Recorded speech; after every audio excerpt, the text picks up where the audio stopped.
Where'll you be going? Texas? Damn, son, where'd you find this? Go on, make it happen. And now here's Steve and Michelle. Welcome to Mallet and Michelle. I'm Michelle, and this is Steve Mallet. Today, our guest will help open our eyes to possibilities, athletes who redefine limits and push past pain most of us can't even imagine. Get ready for grit, glory, and a masterclass in what it really takes to compete. Wow. Hello, Michelle. That's a great Welcome intro. Thank you. Our guest today. Wow, amazing. Yeah, this is going to be really fun. Izzy Crew. And Saul Medoza. Yeah, Izzy is a 15-year-old sophomore at the Dripping Springs High School, which when we're recording this means she starts her sophomore year tomorrow. And Saul is a former Paralympian, winner of the London wheelchair marathon, and her coach. And they're going to come in and visit with among us. other things, he was in Seoul, he was in Atlanta, he was in Paris. Yeah. I mean, he's just been everywhere. The Pan American Games, very, very accomplished athlete. And she's picking up the torch.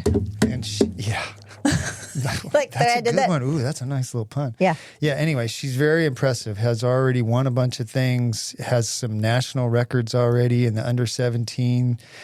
So Izzy's going to come in and join us in a little bit. But we have to thank our wonderful sponsors. We do. Deep Eddy Vodka Tasting Room. Where gosh dang it. Say it again. You got to give me the intro. Deep Eddy Vodka Tasting Room. Where the vodka's smooth.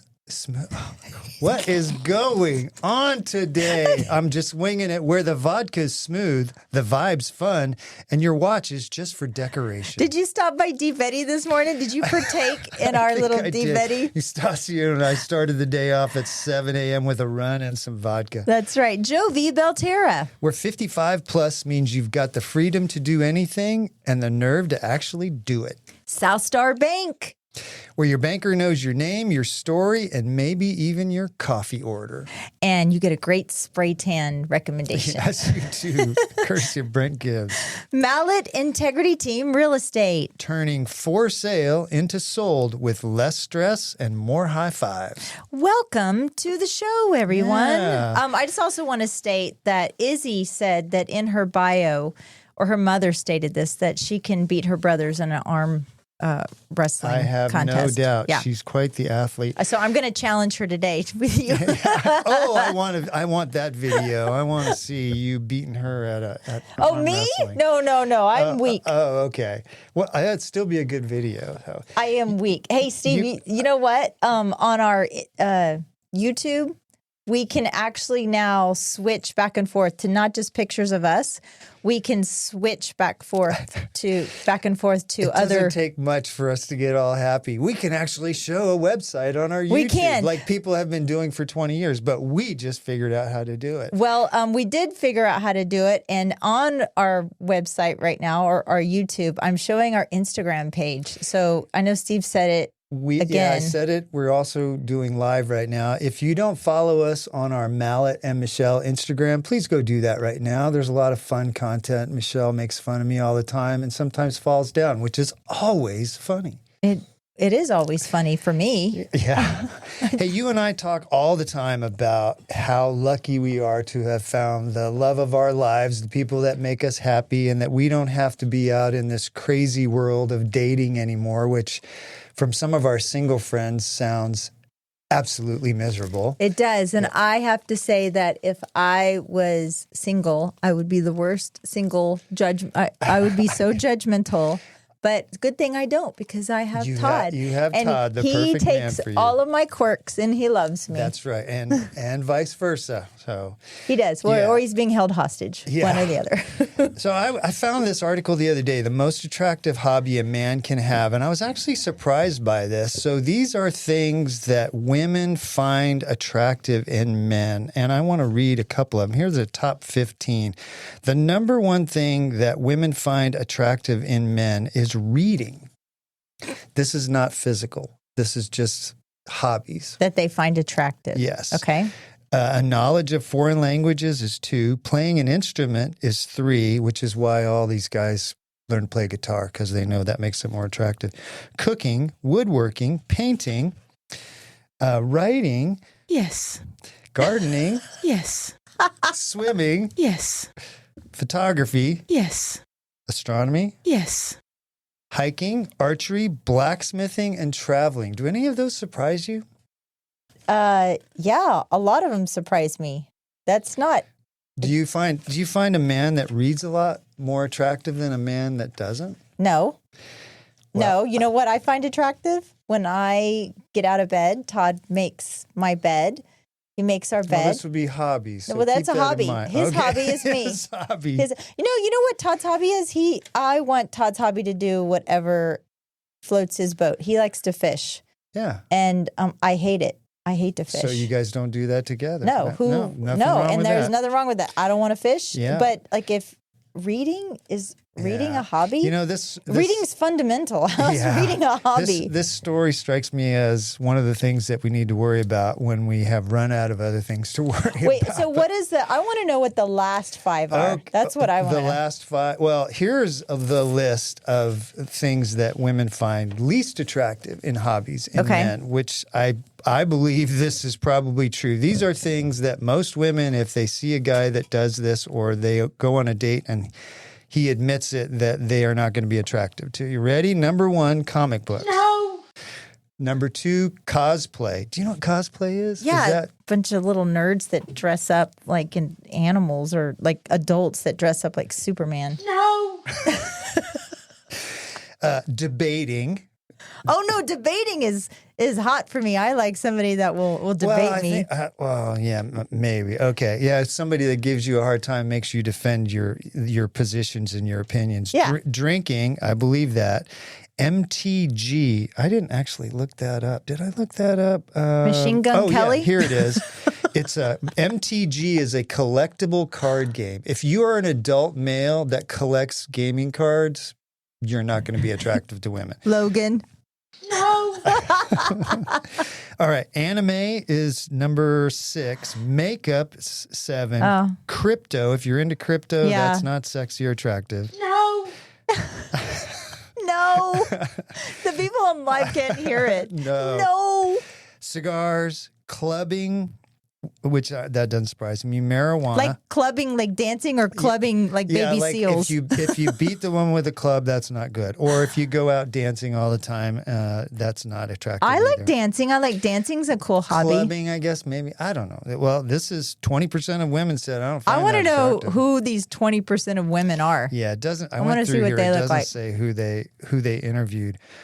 Marijuana is there. Funko. Funko is collecting figurines of favorite characters from movies and shows. Oh, so I guess when you play Bunko, they can play Funko. Well, coming soon to a store near you is Mallet and Michelle figurines for those Funko collectibles. Can we have a Michelle bobblehead? It'll be awesome. Yes, we do. We need that.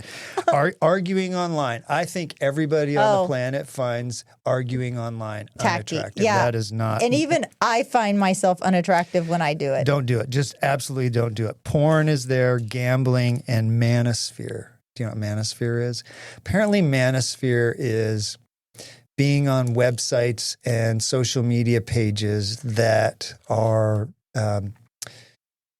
the story I read claims they're sort of anti-feminism. I did see some that just promote masculinity. So I don't know what that means, but only 3.1% of the people that were polled said that. It tells me now who wrote this list. So there you go. If you ever get out in the dating pool, men, don't be a Funko. Don't do Funko. Don't watch porn. Don't gamble, and don't spend time on the manosphere. But you know what you can do, which would be kind of a lot of fun. You can go and get some breast milk ice cream. Oh God! Have you ever heard of breast milk ice cream? There is no such thing. I don't. It believe is. you. It's by Frida, the company called Frida, and it is. It's a company known for baby products, and this ice cream is made from milk, heavy cream, skim milk powder, egg yolks, sugar, honey, fruit juice, and liposomal bovine colostrum. It's not made from actual human breast milk. It's made from udders, not breasts. It's utterly delicious. It's utterly delicious. But it is called breast milk ice cream. What? It's It's $12.99. It's a 2-pint minimum if you would like to go to their website and pick it up. I don't know. It says our ice cream is lightly sweet with a little salty with hints of honey and a dash of colostrum. You know what I imagine? I imagine some guy sitting at home in his bathtub in his Sydney Sweeney bath, using his Sydney Sweeney soap with essence of Sydney Sweeney's bath, drinking his Frida breast milk ice cream. Well, it says while it's not actually made with human milk, we think our recipe tastes pretty close to the real deal. Because Rocky Road is not good enough. What is the deal? I don't know. This was just one of those funny things I ran across, and I was like, it cracked me up where it said it has a sweet and salty flavor. That describes me perfectly. Breast milk Michelle. Breast milk Michelle. Hey, it's better than my bath water that we were trying to pawn off last week. Yes, available for $9.99 on Amazon today. Actually, this is $12.99, and you must get a 2-pint minimum. So I don't know. Does it come with sprinkles? Hopefully it does. Oh, wait. Let's see what the calorie intake of breast milk ice cream is. Oh, it's 280 calories per serving. There you go. I'm just going to pass. Okay, I'm just going to pass. I don't know. It's I weird. think Bluebell has some pretty good ice cream. Bluebell has I don't really get to eat ice cream that much, but I think I'd go with Bluebell before I go with breast milk ice cream. We'll get back to our normally regularly scheduled program. Yes. Hey, we've been talking a lot about the flooding and flooding relief for the victims of the flood out in Kerrville, the Hill Country, and in North Travis. And the last count that I've seen was 117 people lost their lives in that flood. 117 Texans lost their lives. Well, recently, there was the George Strait concert. I'm going to a concert this weekend with Miranda Lambert and Parker McCullum, and I think Randy Rogers is going to be there. There's a bunch of people there, and it's for flood relief also. So, George Strait had a concert on July 27th, and he invited some other country music celebrities, Ray Benson. There's a bunch. You know, Garth Brooks was there. Oh, I did not know that. Yeah, he made an appearance. I'm not a fan of Garth Brooks. Well, Wade Bowen, yes, Dean Wade Bowen. Dillon, Randy Hauser, Kyle Park. There was a bunch more. Oh, that I yeah, hadn't Kyle heard Park. Of. So they did this concert. They raised $7 million for William Beckham. Yeah, for flood relief for the people, the victims in the Hill Country. How's it distributed? Well, so it was called Straight to the Heart Funds. They raised $6 million after all the expenses. And Governor Abbott started last week presenting checks to over 60 families to help rebuild after the flooding. Those checks were $25,000 from that particular concert. From that concert, and the idea to do it, I guess Governor Abbott and George Strait are friends. Yeah. So Governor Abbott called up George Strait and said, "Hey, you know what? There's these people are hurting. What can we do?" And they together they hatched this idea to come up with this concert. And they had hoped to raise $5 million. They blew that number out of the water. And it was a small venue too. It was a very small venue. Kind of an invite only. It was not $5,000, I think, a ticket or a table. I can't remember. But the demand to attend it was through the roof. So, for me, that's another example of why Texas is the best state in the country. It's the people here come out to help people that are in need. Anytime anything happens, there's no hesitation. People belly up to the bar and say, "How can I help?" They bypassed all of the bureaucracy, I think, also. Yeah. So more checks are going to be coming, and the 20 or the 60 checks for $25,000 that Governor Abbott handed out the other day is just the start of that. And then, meanwhile, while that's all going on, all of the Democrat state reps in the Texas House have fled the state to protest what they call illegal gerrymandering, which is not illegal. I read multiple articles this morning. The Texas legislature can redraw the districts anytime they want. It's not typically done at this time, but it is not illegal. But what's being held up with that? There's some bills that are being proposed that are in direct response to the flooding.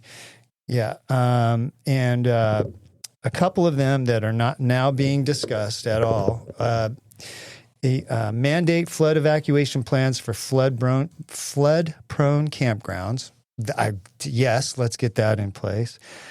Create penalties for fraudulent fundraising after disasters. I saw a lot of reports of shisty people coming in Texas, and they are professional shysters. They travel around disaster to disaster, saying, "Hey, donate here or buy this ticket," and they just pocket all that money. Funding improvements to emergency communication systems in flood-prone areas. All those are bills in front of the Texas House that are stalled because Democrats are not there doing the job that they were hired by their constituents to do. I have to say, in regards to all this fundraising that's going on, it makes me very skeptical when donating to anything anymore, because especially with what's going on in California and the Palisades, and how Governor Newsom was shown to have taken millions and millions of dollars. And so I applaud George Strait and Governor Abbott for almost immediately turning that around and giving back. I don't know. I kind of stopped donating to the Salvation Army and Red Cross, these big organizations. It's hard to say how much of the money is going to that particular. Right. There's a lot of. I've read a bunch of different things that the percentage of each dollar you donate, how much of that goes to the bureaucracy of it or the running of it. And I've heard, 67 cents goes. I've heard 26 cents. It's all over the map. And these people that run these organizations, not like a lot of them, but these people that run the Salvation Army, the Goodwills, they make a tremendous amount of money, tremendous amount of money. And of people that are donating that should be going. Now, I'm not saying that they should be doing this for free. Yes, they should be making money, but I'm sorry. The amount of money that they're making when you're a nonprofit is a little gross. Well, Goodwill has done a lot of great things. That's a whole different story. But I want to kind of circle back to the redistricting thing, where the Texas legislature is going to, and trust me, it's going to happen. Those maps are going to be redrawn. The only thing that's happening right now, the Democrats that are staying away, all they're doing is postponing the inevitable. Because do you think they're going to be arrested? No, I don't think they're going to be arrested, but I know that they're being fined, and those fines are racking up. The problem is they've got a long list of donors that are standing there. They'll just write them checks, and it'll be but it'll be funneled some way where it is legal, even though that you're not allowed to do that. They'll make it some way where it is. Those state reps won't pay any of that, but this whole thing just seems so hypocritical to me. If you look at some of the states that have been gerrymandered, where, the state of California, there's no way. Illinois. Yeah, well, there's many, many states. Maine, I think, has no Republican representatives, even though I think 40% or almost 40% of people in Maine voted for Trump. They don't have any Republican representation in that state. New Hampshire, I think, is the same thing. Well, now they're also wanting to take off the illegal citizens from the census. Yeah. And so that's going to make a big impact as well. I'm sorry, but only legal citizens should be counted and be represented. Well, anyway, there's nothing illegal about this, and I hope the lawmakers are going to get back to work. Elections have consequences. This last election, the one side had ideas that the majority of the country did not want, and they did. They lost, and so now the Texas legislature has the capability, and it should do it, to make our state more fair. There's more Republicans in Texas than there are Democrats, and the district map should reflect that. So, just get back to work, people. Just come on back to work. Do the work that you're supposed to. Make your case. Don't run away and hide in Illinois' governor's closet somewhere. If I got to come to work, you got to come to work. Yes. If I got to come to work, you got to come to work. So I'm really excited about having our guest on, Izzy Crew. She is a phenomenal young lady, like you said, a sophomore over at Dripping Springs High School. She was actually the first, the first wheelchair athlete in Dripping Springs High School, yeah. Just amazing young lady. And then her coach, Saul Medoza. But I realized that I have been saying Paralympics wrong my entire life. I'll bet you 90% of the people that are listening right now are going to go, I never knew that. So explain what you mean. So I thought it was Paralympics. So did I. Right? And so when I started doing some research, it's not Paralympics, it's Paralympics.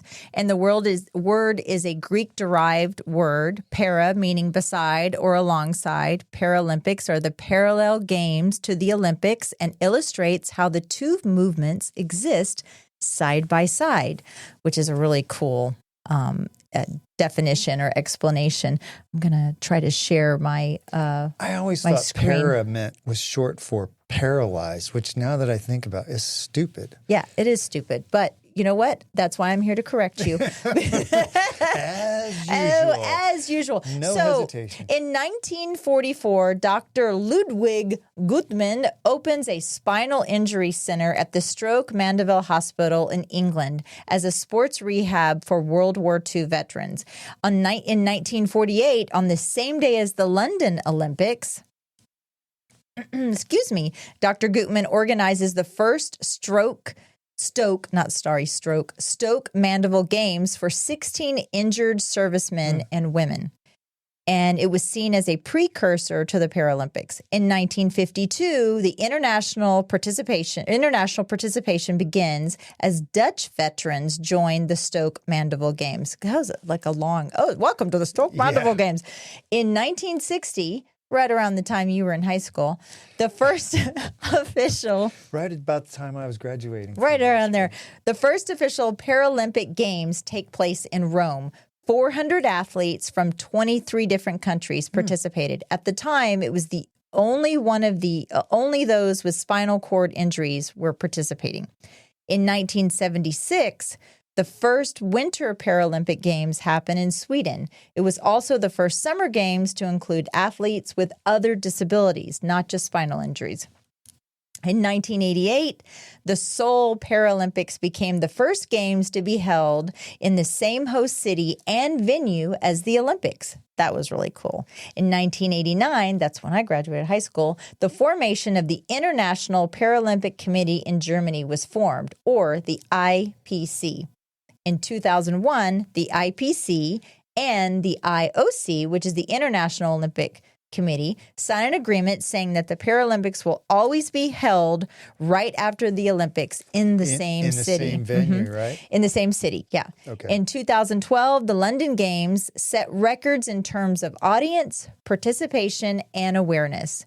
And in 2021, the Tokyo 2020 Paralympics, that one was delayed because of COVID. It hosted over 4,400 athletes from 162 countries, the most ever. And then we had the Paris Olympics. But I thought, it would be cool.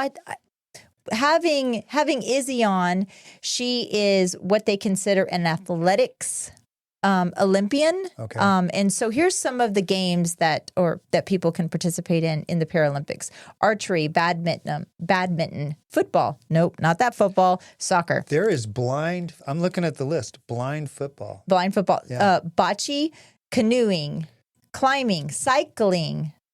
Here's Wheelchair fencing, wheelchair basketball, table tennis.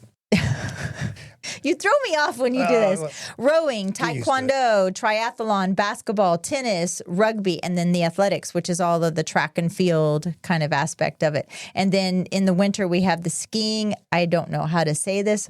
Biathlon. So that would be cross country skiing and shooting if it's the winter. In the winter ice biathlon. hockey, snowboarding, curling, and cross country skiing. It was something different, but so cool. There's so many different avenues. There's so many different sports. Well, I'm really looking forward to getting Izzy in here because she obviously has very special talent and is very driven. She's already done some really amazing things. She just finished her third full season of competing in track with the Texas Parasport, and she also just finished competing her first year of track of high school. So isn't that kind of funny? She's like on the track team, but also she's also a second-degree black belt in wow. Taekwondo. I mean, yeah, and she's on the National Honor Roll. Is that what I read? She currently holds the national records for U17 in the 1500, which is the mile, and the 5,000, which is basically 3 miles. And she just got back from USA Track and Fields National in Oregon, where she won bronze in the 5,000 meter and the 1,500 meter. And she also just got internationally classified and competed in Mexico, Switzerland, and Paris this summer against She's Paralympians. Already traveled more than you and me, and she's 15 years old. She has more stamps on her passport than I do. I'm going to start hanging out with Izzy. Well, and her coach, Saul Medoza, who is a fantastic athlete by himself, is also going to join us. So we're going to take a little break, and we'll be right back with Izzy Crew and Saul Medoza. Vodka-flavored vodka? How boring. At Deep Eddy Vodka, we say, why stop there? Our vodka's made with real fruit, handcrafted right here in Texas. We've got bold cocktails, refreshing mocktails, food trailers on the weekends, and plenty of local events. So come sip something with a little more soul than just plain vodka. Deep Eddy Vodka Tasting Room. Live here, sip here. Follow us on Facebook and Instagram at Deep Eddy Vodka Tasting Room. South Star Bank has remained true to its Texas roots for over 100 years. A commitment to the people and communities they serve, along with flexible financial solutions, allow their clients to shine. Mortgage loans, checking accounts, or complete business solutions. South Star Bank is your financial partner. South Star Bank, trusted by professionals, backed by tradition, built for Texas. SouthStarBank.com, member FDIC, an equal housing lender, NMLS 410624. Find your joy at Jovi Belterra. Life is better here. This vibrant 55 and up community is located in Dripping Springs, just right outside of Austin. 1 and 2 bedroom homes, resort style amenities, and just steps away from shops and restaurants. Forget the yard work. This is your time to relax, make new friends, and enjoy the life you've dreamed of. Find your joy at Jovi Belterra. Life is better here. Live JoviBelterra.com, 737-387-6870. This show is brought to you in part by the Mallet Integrity Team, serving Dripping Springs, Austin, and the surrounding areas of Central Texas since 2004. When you need the best real estate advice and service, give them a call at 512-829-2062 or email them at malletintegrityteam.com. And now here's Steve and Michelle. And we're back with Izzy Crew, who's a Paralympian, and her coach, Saul Medoza. Welcome to the show. Thanks. We are so excited that, especially around this area, try to promote Paralympic sports. Oh, yeah, great. So, Izzy, tell us how old you are, and you're in high school, I think? Yes, I'm going into sophomore year. I'm 15. Had quite a year, it sounds like. Yeah. Tell us about what's been going on. I've been doing a lot of international travel this summer. A lot. You went to Paris. Where's my cheat sheet? Where else did she go? Mexico. Switzerland. I was saying that you have more stamps in your passport than I do. Does your mom go with you on these trips also? Yes. Oh, that's cool. Mom, if you need a friend, I'll come with you. Okay. We'll hang out together. Izzy, is it hard being a teenage athlete? Do you feel like you're kind of missing out a little bit on some of your, like what your other friends are doing, hanging out? I mean, you're busy. Yeah, for sure. I'm pretty busy, but not really. Like, I think it's fun. How do you stay connected with your friends? Just like texting. Texting? Yeah. Are you... Just like any other 15-year-old teenager, yeah. Exactly. Izzy, do you enjoy school? I do. Yeah. And I think you're on the honor roll? Yeah, I am. Yeah. So what's school like for you on a typical day? Is it all outdoor? All outdoor training? Yeah. It is.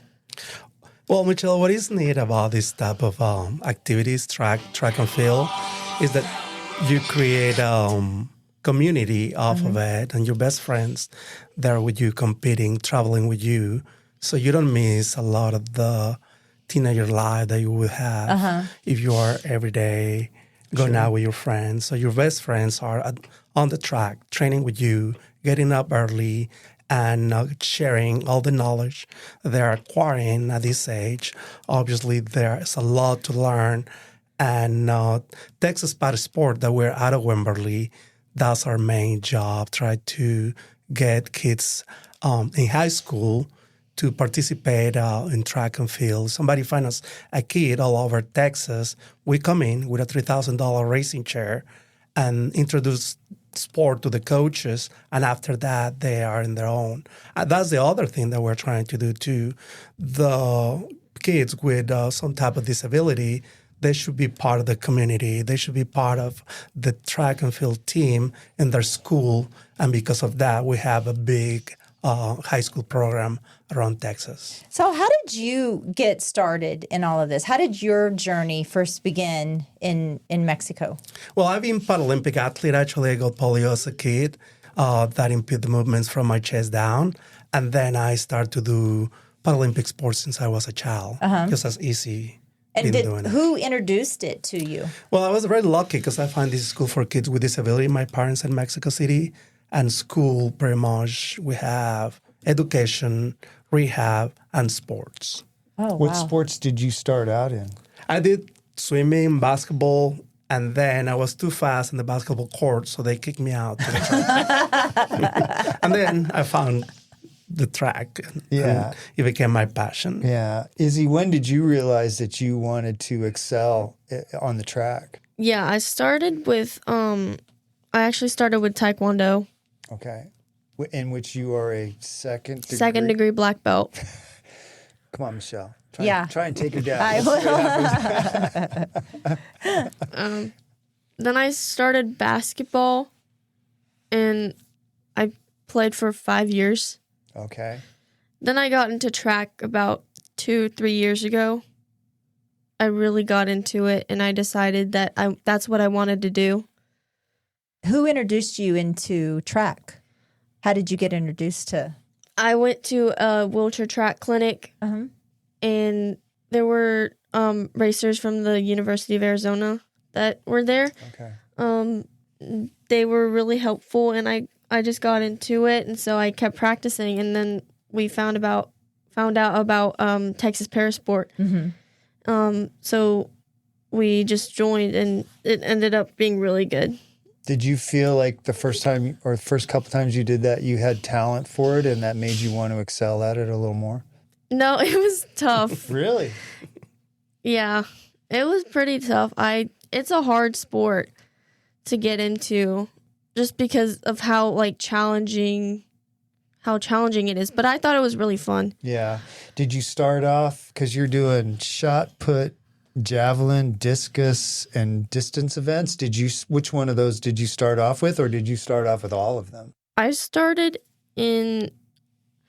got into track, and then I got into field later. Okay, all right.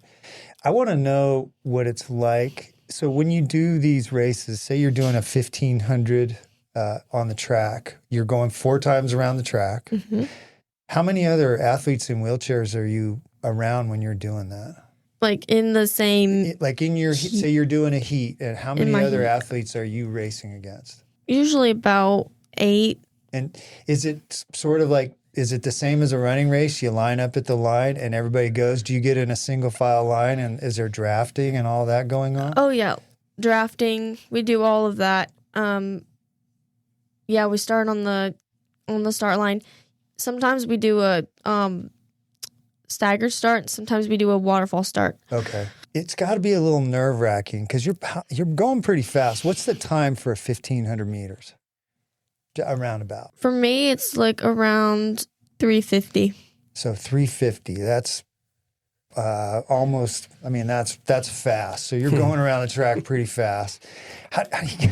Well, I've got a couple questions. How do you get through the corners? But there's got to be some times where you bump into people and there's how do you deal with all that on the track? That's got to be a little nerve-wracking. There's a part of the chair that's called the compensator that you hit, and it turns the front wheel. Okay. So you can go around the turn. That's interesting. So it's set at the angle of the track. So you just hit it once as you enter the turn. It follows you around. You and you set come it, out of the turn and you hit it again. Yeah. And that's pretty cool. That was one of the things I was going to ask you both about is wheelchair technology, Saul. Since you became a Olympic athlete, chair technology has to have come like light years ahead. Yeah, it's been changing a lot. The last 30 years, I think chairs been developing just as any other like bicycle or fancy, even a racing car. But talking with Izzy, it takes me back to whenever we met her in Houston. At the time, she was living 4 years ago, and we did this clinic with Texas Party Sports, and we came and they have 20 different kids that we brought a bunch of racing chairs, and in that time we found a chair that fit Izzy perfect. Chairs are more like shoes. That's how we can describe it. You have shoes for running, for tennis, for all type of sports. Sure. And it's the case with the racing chair. It's a special chair just for the track, and it's better if it fits you with your it fits your body. Very snug. That's the best. Snugly, and starting with that, she started with a program chair. And as the time developed, she loved the racing part, and she started to get her own equipment. And now she has this carbon chair that is made out of aluminum, titanium, and carbon, made to her measurements, and it's just designed for her needs. And that's how the chairs is all type of levels. This is, I would say, medium level, and then some of the Paralympians use just carbon chair, which is pretty much made in Japan and made in Switzerland. How do these Custom-made. these athletes get the funds in order to afford this type of equipment? Do they get sponsors, or does the Texas Paralympics do they help sponsor people, or how is it? Is Nike giving you guys a bunch of money, or? Well, there's a lot of programs out there that you can apply to get your own chair, but it's a level that you can get top to it. But after that, it's through sponsors, family members, parents. It depends how you're developing into the sport. Does anything stand out? You talked about the first time you met her in Houston. Does anything stand out to you about Izzy when you first met her, and you're like, okay, this is somebody that I would really like to hook my wagon to and figure out how to get her better? Even though she was pretty quiet, and I realized that she has the potential. She loves it.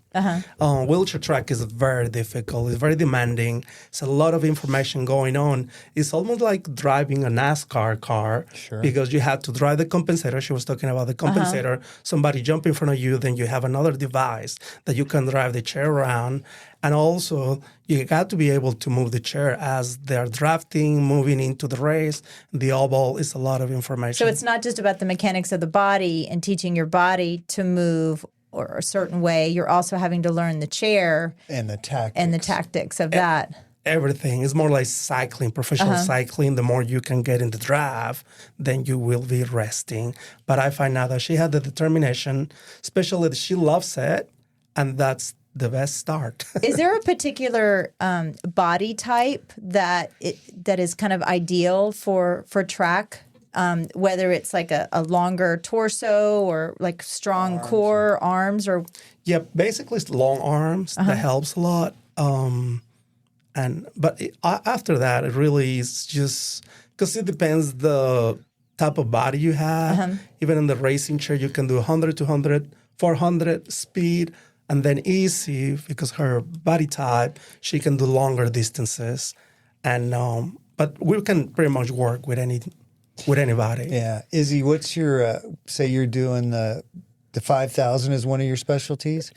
What's your strategy in a 5,000? Are you one of those ones that kind of hangs in the pack, or do you like to go from the front, or what's your strategy? I like to hang in the back and then kind of conserve my energy and then have a kick. I have a kick at the end. Do you have a strong kick? Yeah. I ran track in high school, and I always hated people like you. Be in the first couple of guys, and then the last 200 meters, somebody comes swooping around you on the outside. That's a strong way to race, though. That's a very strong way to race. That's a kick that make you nervous because she's hanging all the way to the back, even with a gap. And then 2 laps to go, she start to come back and pass them like at the end. Yeah. Oh, yeah. Yeah. That's awesome. Yeah. So has your own journey that you've been on as an athlete, do you think that has made you a better coach? I believe so. I just never thought I wanted to be a coach, first of all. And then I didn't know that all the knowledge that I gathered through 35 years of doing Olympics and Paralympics, I was going to use it in my life. But now that we're growing up with Texas Party Sport, we find the need for it. And I'm very excited to say that we have a very good group that have a good potential to go to the Paralympics in 2028 in LA. So can you tell me kind of how it works? Do they take, in order to be qualified for Paralympics, do you have to do a bunch of regional area? I mean, do they take her high school career into consideration at all, or is it all private It's all races? performance-based. Yeah, Okay. it's just you have the time, they take you. What is make it a little harder to make the Paralympic team is we're competing with other disabilities, not only wheelchair. You may have the fastest time in the wheelchair division, but then we're competing with amputees, double amputees, blind. So they're trying to get the highest percentage of the record to take athletes to the Paralympics. Let's say somebody have 100% world record, or it's already 105%. So it's the first pick in the team, and they go down into that. So she would be in a particular race. She would be competing against amputees as well as, or is her race? So in the rankings, like they don't take into consideration like whatever class you're in, whatever disability you have. So everybody's ranked together. So if I'm at like 90% of my standard in one race, but then there's like an amputee runner who is like at 100% of their standard, they would be higher on the list. So whoever is closer to their standard for whatever their standards are, they would be at the top, and then it just goes down. So everybody's ranked together. But do you all race together? No. Okay. Okay. Everybody that's interesting. everybody had their own division, their own competition. Blind compete with the blind, amputee with the amputee. And for example, the blind athlete that raced the 100 meters was the regular world record, 9:49. So a blind athlete can race 10:30, 10:20 in a good race with other blind and a guide. And that's when the U.S. team, when the U.S.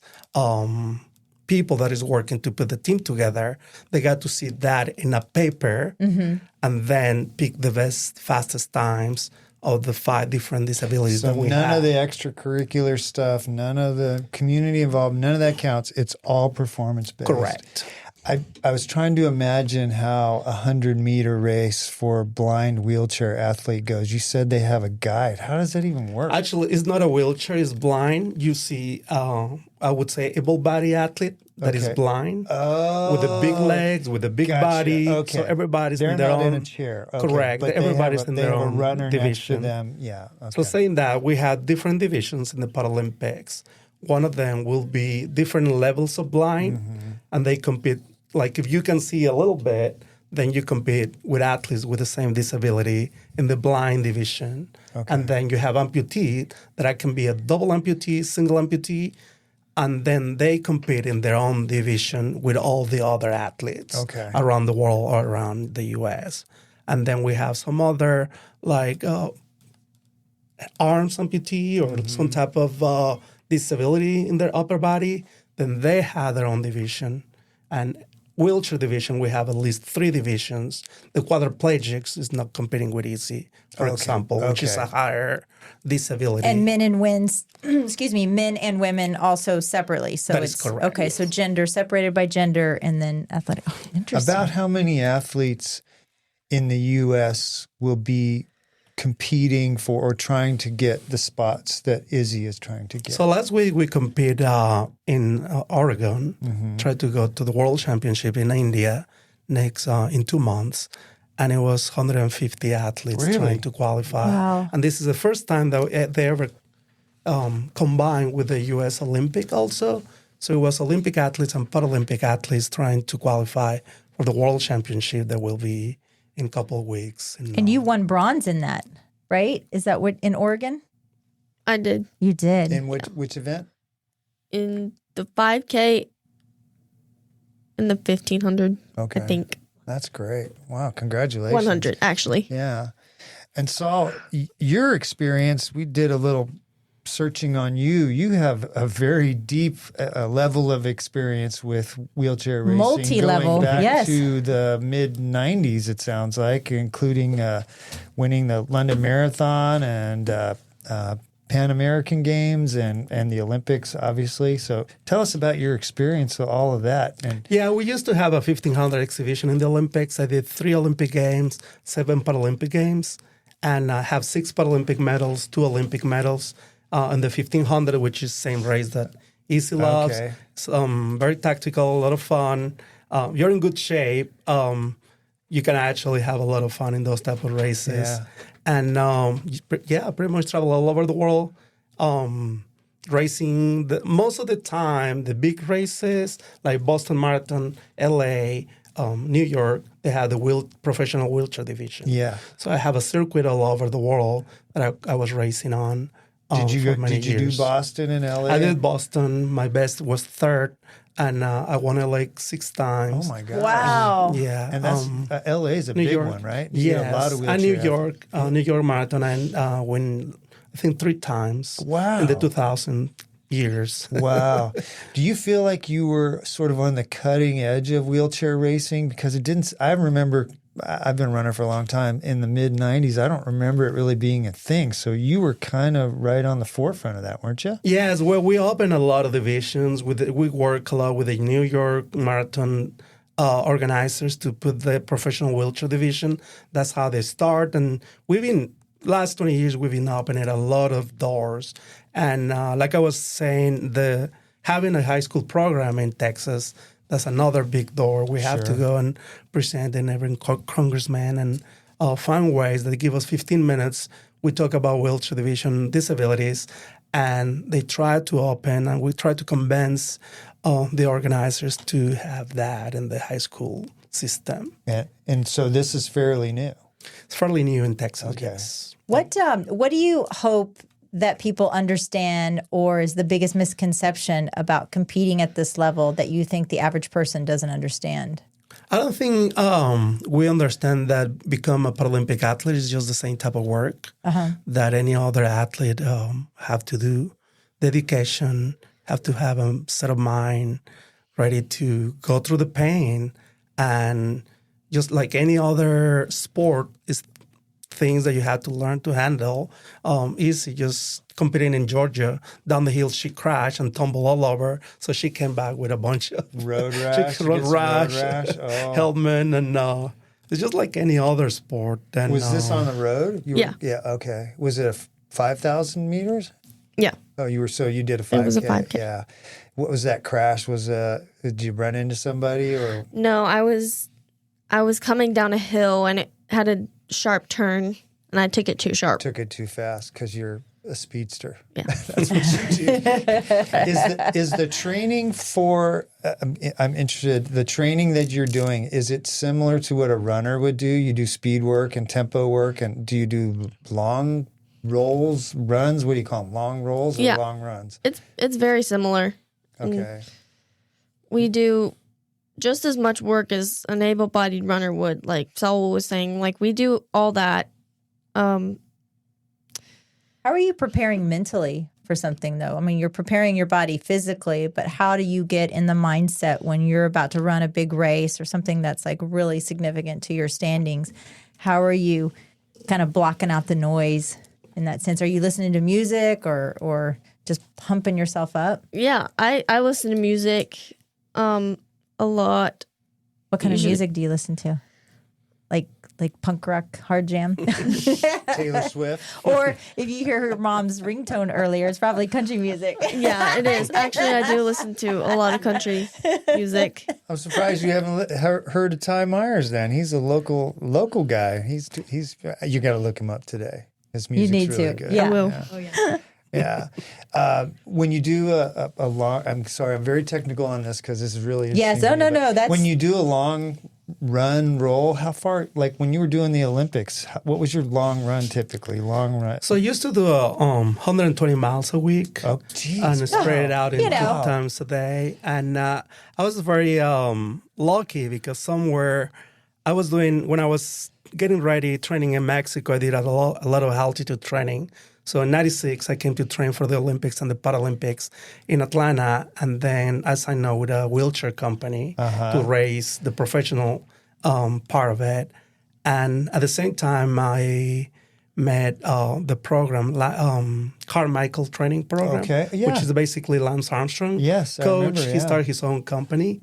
And then I fit in this program called Sleep High, Train Hard. And I was doing a lot of altitude training in Mexico, in Colorado, and race, and a lot of climbing.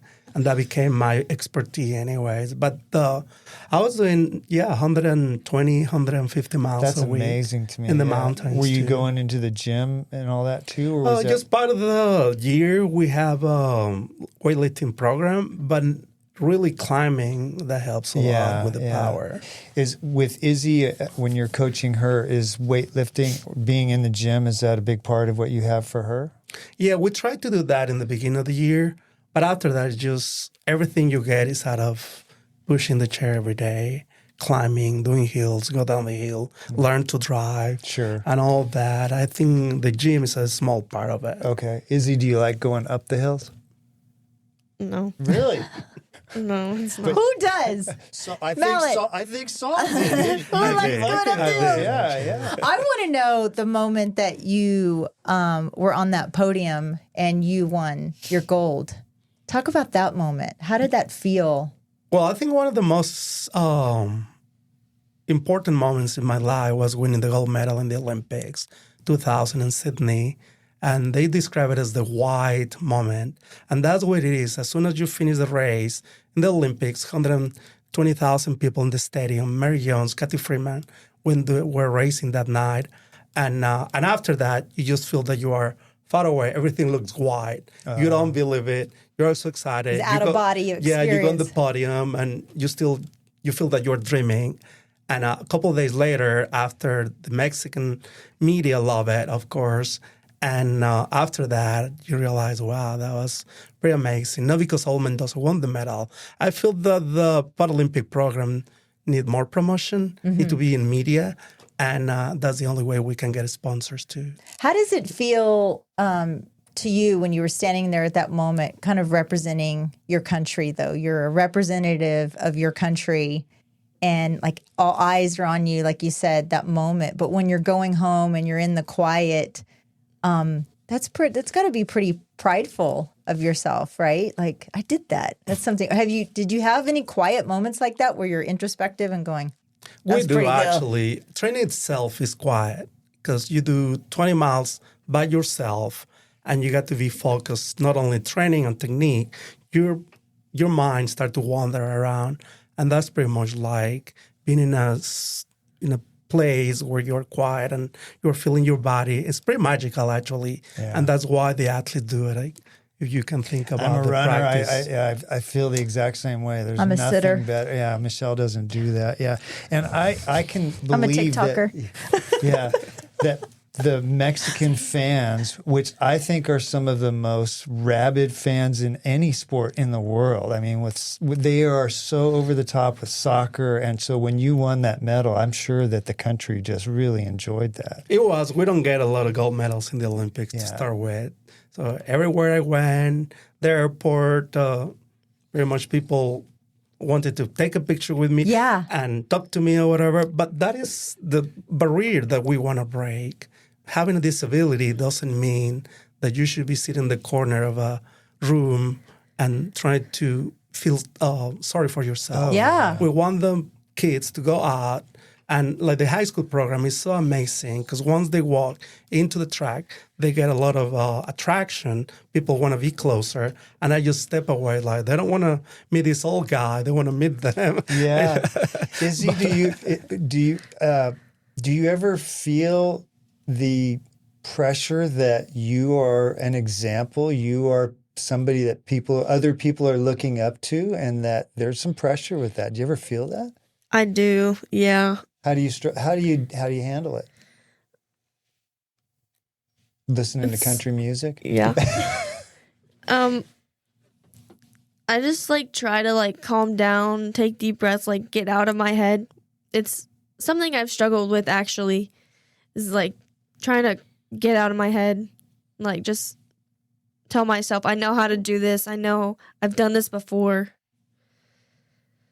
And if you're looking at, I mean, you have mentors, obviously, that you look to, but now you're getting to a level to where you are someone else's mentor too. And that's got to put a little bit of pressure on you. But how, if you're talking to a younger athlete that is maybe, or somebody that's just looking into getting into this, what are you telling them? If they don't know anything about this sport and you're like saying, you're trying to mentor them, hey, come over here and do this. I think you'd be great at it. I would tell them, like, just don't give up. Like, try. Like, it's hard. It's really hard, but it's really rewarding. Is it rewarding because maybe you think that it's something that you couldn't have done and now you're showing yourself and others that you can do it? Yeah. Is that what it is? That's pretty cool. Yeah. Yeah. When you start to be comfortable as a role model, you realize how much positive impact you can make in people's lives just by being you, just by doing what you do. That's a pretty cool thing. I have kind of a funny question. I want to know from both of you, what is the most ridiculous thing somebody has ever said to you about being an athlete? Like, you're like, did that really come out of your mouth? And it could happen from Steve. Steve just ask you? No, I'm just kidding. So I remember one, we were practicing, like I was telling you, we used to do altitude training. And this time we were in Brackenridge, Colorado, and I invited a friend from Spain and a friend from, he was living in Birmingham at the time, a veteran Marine. And we're practicing on the trails, on the streets. So this morning, we're pushing in the middle of the streets to the bike pad to train. And this guy in a tall truck, almost a hat, and he looked at us like, oh my God, that is pretty cool. Are you doing this just for fun or you are really disabled? Yeah, no, I'm making this up. Really? Yeah. Yeah, that's pretty stupid. No, I'm making this up. Yeah. Like, no, well, I've always I was dreamed about walking racing. yesterday and I just decided to jump in a racing chair, which a lot of times happen. There was a big controversy in the Olympics because it was an exhibition.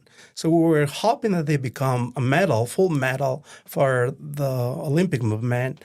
But we tried to open wheelchair racing for everybody because it's just as hard as rowing or cycling. And it just, that was an idea. Yeah. And but I'm sure a lot of people compete with no disability and they realized it was very hard. So Well, the strength They that go it back must to riding take. a bike Yeah. or running. Yes. The strength, the upper body strength that it must take. And I'm curious I also. think also the mental aspect, because I also cycle, and to be in a pack with 10 or 12 or 15 or 30 other riders, and you are also dependent on them doing the right thing and making good choices, it's nerve-wracking. It's Well, very nerve-wracking. I'm curious. it depends on a lot of people for sure. I'm curious on the body makeup though too. Is it a different style from a female body versus a male body because of do men traditionally have a stronger upper body strength than women lower body strength, or is it just it's just Not really. mechanics? And what is funny, as long as you have big shoulders and kind of like small body that helps a lot. And I walk into kids, and it's crazy that I say that, like, you had the perfect body. They look at me like, huh? Well, they probably thought Nobody their told whole me lives. that in my yeah. life. We were sitting having lunch in one of these trips, and it's Izzy.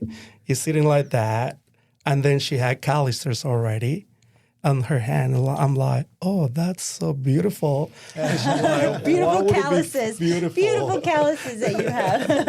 And that means a lot, because a lot of training, a lot of pain, a lot of time. On Where the do chair. those calluses come from? How are you getting those? Is it from? It's from the glove, just because you put so much pressure on your hands when you're pushing, and you kind of get like The roughness. What hurts the most after a race? Once you've laid down in bed after your shower. Or what you cross the line. When you cross the line, what's the thing that's screaming the most? Is it your lungs or your arms? probably mostly my lungs, because I'm like panting really hard, but then also my arms are like hurting, and then like a day after, like my shoulders will like feel like really tight. Noodle arms too. Are you using heart rate monitors? I was going to ask you about that, but what other kind of newer technology? Heart rate's not new, but like sports nutrition and heart rate. And, Izzy has a heartbeat. Yes, Yeah. I can tell she does. But there's so many new metrics and new things. Are you using any of those new technologies to help the athletes? Yeah, actually we do. We use the same equipment that any cyclists use as high technology, heart rate monitors, GPS, try to set up the road that we're racing. And I think one of the main, the best things we ever have out of COVID is that we start to do practice on the rollers. The rollers, they're like you put your racing chair in your house, in your garage, camera, and then I'm sitting there watching your technique and try to get, the only way that I can tell that you're pushing the right distance at the right power is through the heart rate monitor. Okay. And we do that. Out of that, we've been getting, not only I've been serving a lot of kids all over Texas, also they've been improving a lot of their technique. I think one of the best compliments that we had through Izzy, she was racing in Switzerland this summer, and somebody mentioned, and she can tell you more about it, that she has a beautiful technique, which that's cool. is out of that training. Yeah. Do you measure power? Do you have like power meters or watts? Do you measure watts? The chair haven't getting that because the positioning of the hub and the chair, we haven't been able to adapt the power meter. But we have other ways to realize what kind of speed. Have either of you been on Zwift yet? Do you know what Zwift is? Do you know what Zwift is? I don't. It started as a cycling sort of video game, but I see people in wheelchairs on there all the time. I guess your rollers could probably, if it's Bluetooth compatible, you can get connected to Zwift and you could meet up with your other friends and go. It's a virtual world, but you could ride together. There's actually drafting. When you get behind somebody, you get your power output goes up a little bit. You can track your heart rate. You should check it out, Saul. Yeah, we're going to call you and you're going to be our expert. Yeah. I have rollers at home that I used to use.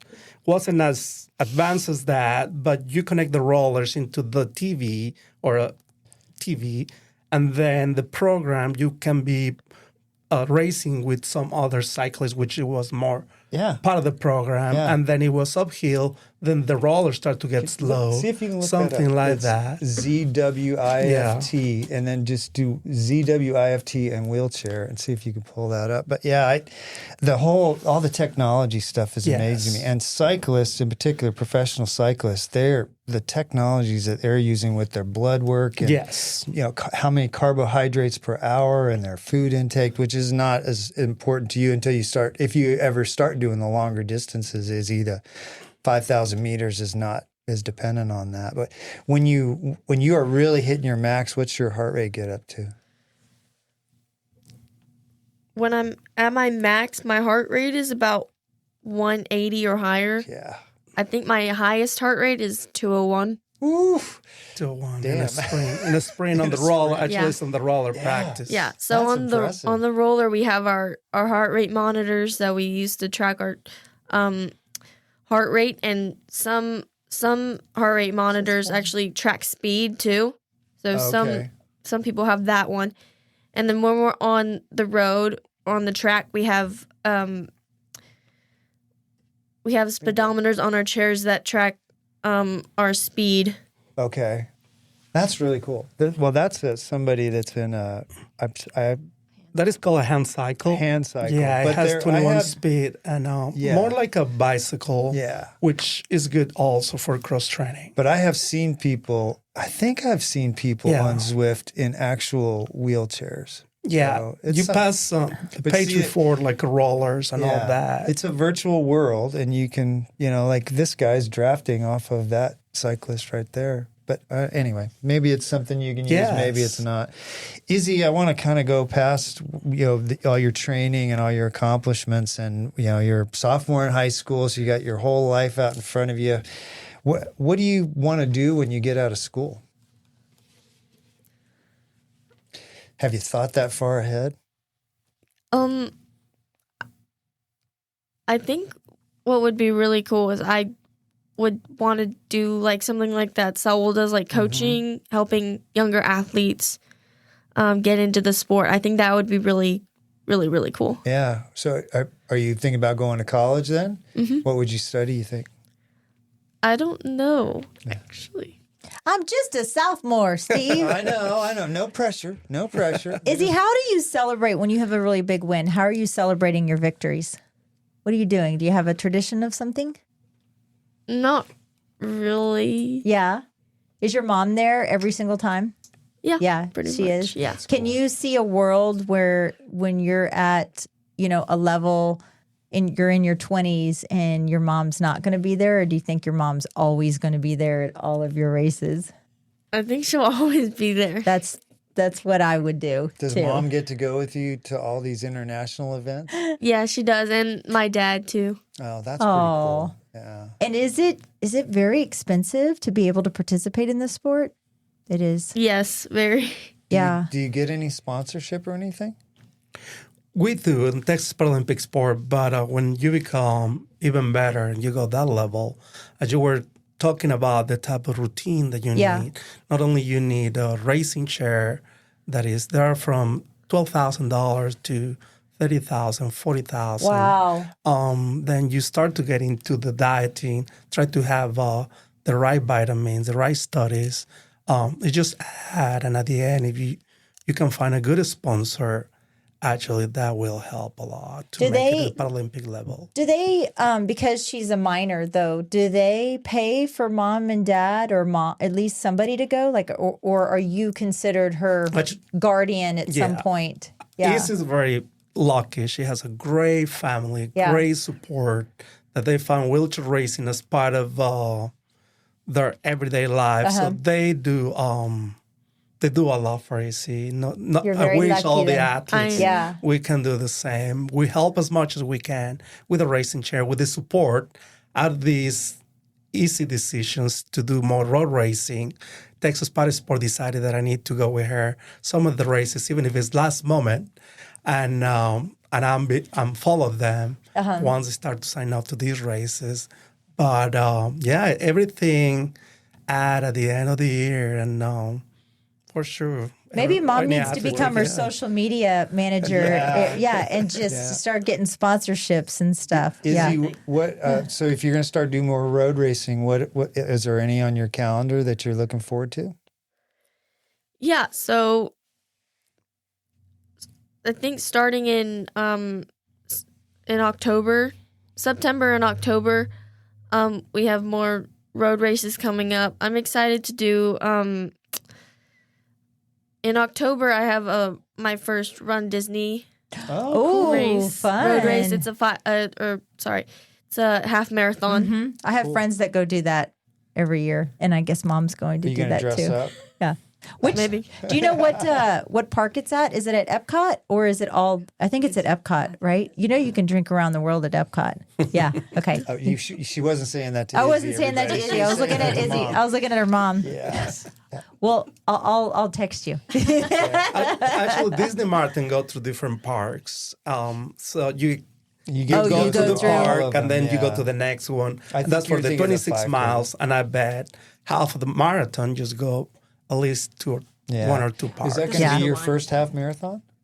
That is my second half marathon. What was the first one? It was in San Antonio, the rock and roll half marathon. Yeah. Oh. Yeah. How'd you do there? Good. Didn't you run that one? Or not this I year, have done maybe. the half there, but I have not done the full. Yeah. Yeah. Saul did it with me. Oh, did I you have to guys say stay that we together? sprint to the end, and I think we're trying to debate who won. It was me. It was me. That's great. Sprint to the finish. That's awesome. But the truth is that we take these opportunities to do road racing, to keep on teaching them, just like motorcycle racing, right? You have to follow the line and the whole technical stuff. Get up in the morning, what kind of food you need to eat before a race. And that's part of the schooling Sure, that we're trying to sure. get. And hopefully one day she can do it by herself. How does school or Dripping Springs ISD, how do they handle your absences with you being gone for some of these races? Are they very accommodating, or are you able to take your schoolwork with you? Yeah, they're very accommodating. We actually, for Mexico, we actually got it excused. Oh, nice. While you were doing something that's very educational on many Absolutely. levels. Yeah. And so they've been very supportive. I understand that you were the first wheelchair athlete that Dripping Springs High School has ever had. So you're kind of paving the way for other athletes. Do you see that because of the groundwork that you've laid, you and Saul have laid, do you see that maybe other children like you, young adults, will come into Dripping Springs High School because of the opportunities here? Yeah, actually, we have, I think, 3 other athletes on our team that will come to Dripping Springs High School in a couple years, actually. That's great. That is really neat. So do you think they're moving here because of the opportunities, the programs, or that just happen to be that's coincidental? They're already here. Oh, okay. But they're Is Will one of them? Yes. Yeah, we had Will on our podcast too. He's a great kid. Him and his dad, or his dad. We had his yeah. So everything is a coincidence. The fact that Texas Power Sports is in Wembley, and we moved thinking that, well, we're in the middle of nowhere. We don't have to have a big sports center or whatever. We're just here to support every single program that is already in Texas. And just out of the blue, in Dripping Springs, we have 4 athletes. And we start to gather athletes around Wembley. So Sundays, kids from San Antonio, Austin, they come and train with me also on the track or the park. That's cool. Yeah, How many it's part of athletes the- will you get when you do Normally we get 10, 12. It depends the That's pretty season. cool. That's got to be really cool to be around everybody else, comparing notes. What are you doing? What works? What doesn't work? And that's pretty cool. So how are you guys funded? How is the Texas Paralympics? How are they? Is it down from the state of Texas or? So we have different ways to fund it. We have the military division. So we apply for a lot of grants in different ways. And another one, our neighbor, she just have a foundation, the Health Foundations. Oh, and she's wow. our best sponsor. Oh, that's great. And then we still apply for other grants. We have also this others program called All Can Ski. So any kid with physical disability can come and do water ski. Okay. Around 5 times around the area. And just like that is a lot of programs that we run through the state of Texas. I think it's very cool that you're doing that. When will Izzy find out if she? There you go. Yeah, TexasParasport.org. Yeah, that's great. Oh, look at that. So that's one of to make it to the state, we have 100-meter race, 400-meter race, and shot put. And that's for high school, the fastest times in the state of Texas. So we finished the season, the high school season, with that competition. And then we move into the summer, which is nationals. And this time we took 8 kids to adult nationals in Oregon. Okay. And that's how we end up getting all this time and trying to get the opportunity and the experience. Yeah. So when will we know if you actually made it to the 2028 Paralympics in LA? After the trials and that is before the game, that's how they decide who's going to be. Would that be Pretty much the summer 28. summer of 28? So we have 2 years to get to Yeah, that. so you'll be a senior, or you have just graduated. Is that right? Yeah. Yeah. Wow. Okay. Well, Mom, will you keep us up to date on if Yes. she's going or not? We definitely want to know. Yeah. I want to know what both of you hope other people would know about this sport that they don't know. I just feel that it's a lot of opportunities for kids with disability in Texas. And please understand that we have a lot of opportunities through sports, but also schools. And we're to break, we want to break that barrier that sometimes people put in their head about disabilities. We're just coming out of the shadows. Yeah. Just, I guess awareness is the biggest thing. The Texas Parasport.org. I didn't even know this existed. I know. Is some of these pictures facilities in Wimberley? This is San Antonio. This is in Austin, Okay. UT Stadium.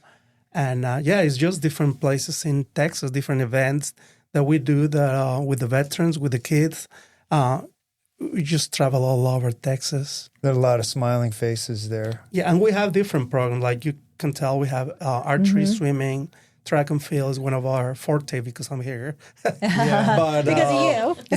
but we have a lot of programs going on through the state of Texas. Well, it has been such an honor to share this space with both of you, and we are so excited to see where your journey is going to take you, and you're going to have your own cheering section over here. Mom will keep me updated on. And Izzy, your work ethic is one of the strongest that I've ever seen. As far as, I mean, you're an honor student. You know, a lot of athletes, their grades start to fall. Your grades are there. You're working hard, and I think you've been very blessed to have Saul as a coach.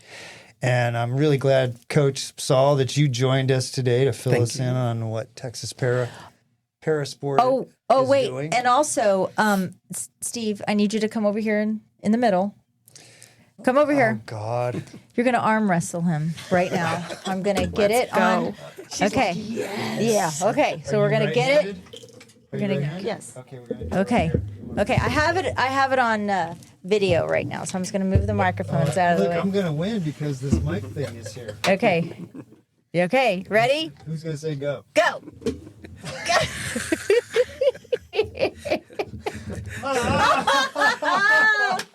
She's not taking We did it. It's That awesome. wasn't even close. It was awesome. Good for you. I saw that muscle flexing. Oh, I'm in trouble. I love it. Thank you so much. That was a little tidbit that your mom said, and I said at the beginning, I said, I'm going to have her arm wrestle him. That wasn't even close. And I'm not even doing Saul. Look at the arms on Saul. I know. You did. I think, okay, Saul, you ready? It's you and I now. You and I. Well, thank you both so much Thank for you. coming in today and spending this time. And Izzy, we're really looking forward to what you're going to do, and we'll keep track of you. Thank you. Yeah, thank you. Our And, pleasure. We just want to also thank all the coaches, Deep in Spring High School. They've been wonderful with Izzy, they're very open. And like Izzy said, we have so many athletes coming in through here, and we're blessed also. Well, thank you both for coming in today. Thank you. Thank you. Find your joy at Jovi Belterra. Life is better here. This thoughtfully designed 55-plus community is paired with resort-style amenities and social activities. They offer 1- and 2-bedroom homes located in Dripping Springs, the gateway to the Hill Country. Make friends, make memories, make time for you at Jovi Belterra. Live JoviBelterra.com, 737-387-6870. From rodeo clowns, teachers or doctors, and everyone in between, Texans have one thing in common: hard work deserves smart banking. At Southstar Bank, whether you're buying your first home, building a dream ranch, or just managing daily finances, our 16 branches across Central Texas are here for you. Southstar Bank, trusted by professionals, backed by tradition, and built for Texas. SouthstarBank.com, member FDIC, and equal housing lender. NMLS 410624. Your weekend doesn't really start till you're with Deep Eddy Vodka. The tasting room in Dripping Springs, where the Hill Country gathers. Sip real fruit vodka, handcrafted cocktails, or a mocktail if you're keeping it light. Food trailers on the weekends, a family-friendly vibe, and you've got your new favorite hangout. Deep Eddy Vodka Tasting Room. Sip local, sip real in Dripping Springs. Follow Deep Eddy Vodka Tasting Room on Facebook and Instagram for what's pouring and what's happening. This show is brought to you in part by the Mallet Integrity Team, serving Dripping Springs, Austin, and the surrounding areas of Central Texas since 2004. When you need the best real estate advice and service, give them a call at 512-829-2062 or email them at malletintegrityteam.com. You know you like us, so go now to Apple Podcast or Spotify and leave us a review. Why don't ya? We love your feedback and comments. Email us at malletandmichelle@gmail.com. Thanks for putting up with us.